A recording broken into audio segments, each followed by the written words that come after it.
Hi hello ನಮಸ್ತೆ ಸ್ನೇಹಿತರೆ, ನಾನು ನಳಿನ. ಎಲ್ಲರೂ ಹೇಗಿದ್ದೀರಾ? ನಾನು ಚೆನ್ನಾಗಿದ್ದೀನಿ, ಎಲ್ಲರೂ ಚೆನ್ನಾಗಿದ್ದೀರಾ ಅಂತ ಅಂದ್ಕೊಂಡಿದ್ದೀನಿ. ಇವತ್ತು ನಾನು ಬಂದಿದ್ದೀನಿ ವಸಂತ ಪಂಚಮಿ ಬಗ್ಗೆ ಇನ್ಫಾರ್ಮೇಷನ್ ಕೊಡೋಕ್ಕೆ. ನಾಳೆ ಜನವರಿ 23ರಂದು ವಸಂತ ಪಂಚಮಿ ಇದೆ. ಅದು ಯಾವತ್ತು ಬಂದಿದೆ ಅಂದರೆ, ಯಾವ ತಿಥಿ ಬಂದಿದೆ, ಯಾವಾಗ ಬಂದಿದೆ, ಯಾವ ಸಮಯದಲ್ಲಿ ಪೂಜೆ ಮಾಡಬೇಕು ಅಂತ ನಾನು ನಿಮಗೆ ಮುಂದೆ ಹೇಳ್ತಾ ಹೋಗ್ತೀನಿ. ಇದು ಮಾಘ ಮಾಸದ ವಸಂತ ಪಂಚಮಿ ಅಂತ ಹೇಳ್ತಾರೆ. ಮಾಘ ಮಾಸದ ಶುಕ್ಲ ಪಕ್ಷದ 5ನೇ ದಿನ ಅಂದರೆ ವಸಂತ ಅಂದರೆ 5ನೇ ದಿನ. ಸೊ ಆ ದಿನ ಬಂದಿರೋದ್ರಿಂದ ವಸಂತ ಪಂಚಮಿ ಅಂತ ಕರೀತಾರೆ. ಇವತ್ತಿನ ದಿನ ನಾವು ಸರಸ್ವತಿ ಪೂಜೆನ ಮಾಡಬೇಕಾಗುತ್ತೆ. ಸರಸ್ವತಿ ಪೂಜೆ ವಿದ್ಯಾ ಬುದ್ಧಿಗೆ ಮತ್ತು ಅಕ್ಷರಾಭ್ಯಾಸ ಮಾಡ್ಸೋಕ್ಕೂ ಕೂಡ ಈ ಸರಸ್ವತಿ ಪೂಜೆನ ಮಾಡ್ತಾರೆ. ಇದು ಯಾವ ಸಮಯದಲ್ಲಿ ಬಂದಿದೆ, ಹೇಗೆ ಪೂಜೆ ಮಾಡೋದು ಅಂತ ನಾನು ನಿಮಗೆ ತಿಳಿಸ್ಕೊಡ್ತೀನಿ. ಇದು ಬೆಳಗ್ಗೆ ಬಂದಿರೋದು 23/1 ಬೆಳಗಿನ ಜಾವನೇ ಸ್ಟಾರ್ಟ್ ಆಗಿದೆ ತಿಥಿ. 1:28 ಶುಕ್ರವಾರ ಶುರುವಾಗಿರೋದು.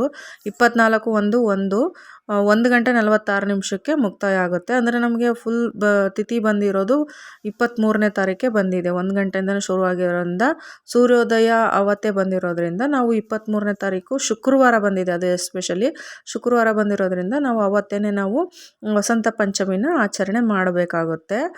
ಅದು ಯಾವ ಮುಹೂರ್ತದಲ್ಲಿ ಮಾಡಿದರೆ ನಮಗೆ ತುಂಬ ಒಳ್ಳೆಯದು, ಶ್ರೇಷ್ಠ ಪೂಜೆನ ಅಂತಂದರೆ, ಬೆಳಗಿನ ಜಾವ 6:46 ಬ್ರಾಹ್ಮಿ ಮುಹೂರ್ತದಲ್ಲಿ ಮಾಡ್ಬೋದು.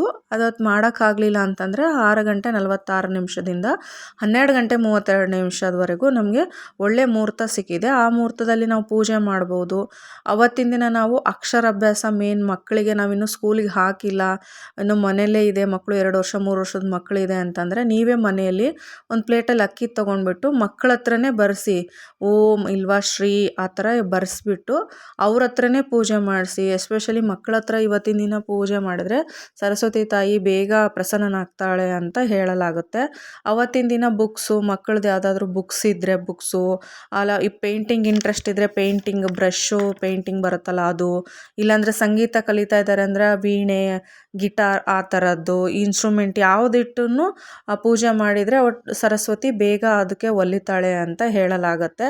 ಆದಷ್ಟು ಅವತ್ತಿನ ದಿನ ಮಕ್ಕಳ ಹತ್ರನೇ ಪೂಜೆ ಮಾಡಿಸಿ. ಅವ್ರು ಯಾವ ಥರ ಮಾಡಿದ್ರೂ ಪರವಾಗಿಲ್ಲ, ಮಕ್ಕಳ ಹತ್ರನೇ ಪೂಜೆ ಮಾಡಿಸಿ ವಿದ್ಯಾ ಬುದ್ಧಿ ಒಳ್ಳೆ ಗುಣ ಸಂಸ್ಕಾರ ಲಭಿಸುತ್ತೆ ಅಂತ ಹೇಳಲಾಗತ್ತೆ.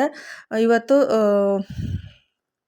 ತಾಯಿ ಸರಸ್ವತಿಗೆ ಯಾವ ಬಣ್ಣದ ಹೂವು ಅರ್ಪಣೆ ಮಾಡಬೇಕು, ಯಾವ ಥರ ಪೂಜೆ ಮಾಡಬೇಕು ಅಂದರೆ, ಬಿಳಿ ಬಣ್ಣದ ಸರಸ್ವತಿ ತಾಯಿನ ರೆಪ್ರೆಸೆಂಟ್ ಮಾಡೋದು ವೈಟ್.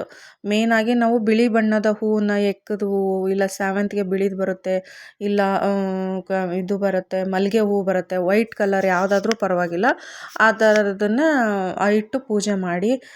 ಅವತ್ತಿನ ಆದಷ್ಟು ಮಕ್ಕಳಿಗೆ ಬಿಳಿ ಬಟ್ಟೆ ಹಾಕಿಸಿ. ನೀವು ಕೂಡ ಬಿಳಿ ಬಟ್ಟೆ ಹಾಕ್ಸಿದ್ರೆ ತುಂಬ ಒಳ್ಳೆಯದು.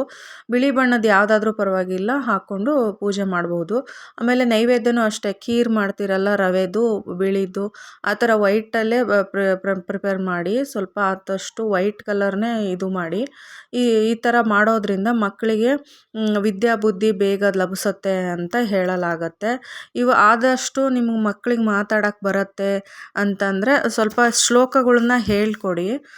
ಒಂದು ಶ್ಲೋಕ ಹೇಳ್ತೀನಿ ನೋಡಿ. ಸರಸ್ವತಿ ನಮಸ್ತುಭ್ಯಂ ವರದೆ ಕಾಮರೂಪಿಣಿ ವಿದ್ಯಾರಂಭಂ ಕರಿಷ್ಯಾಮಿ ಸಿದ್ಧಿರ್ಭವತು ಮೇ ಸದಾ. ಈ ಶ್ಲೋಕ ನಿಮಗೆ ಬಂದರೆ ನೀವು ಹೇಳ್ಕೊಳ್ಳಿ, ಇಲ್ಲ ಮಕ್ಕಳಿಗೆ ಹೇಳ್ಕೊಡೋದಾದರೆ ನೀವು ಕೂತ್ಕೊಂಡು ಪೂಜೆ ಮಾಡ್ಬೇಕಾದ್ರೆ ಅವ್ರ ಹತ್ರ ಹೇಳ್ಕೊಡಿ.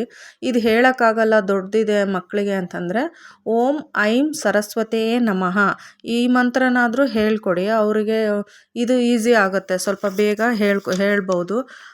ಆದಷ್ಟು ನೀವು ಬೆಳಗಿನ ಸಮಯದಲ್ಲೇ ಪೂಜೆ ಮಾಡಿಸಿ ಮಕ್ಕಳ ಹತ್ರನೇ ಪೂಜೆ ಮಾಡಿಸಿದ್ರೆ ತುಂಬ ಒಳ್ಳೆಯದಾಗುತ್ತೆ.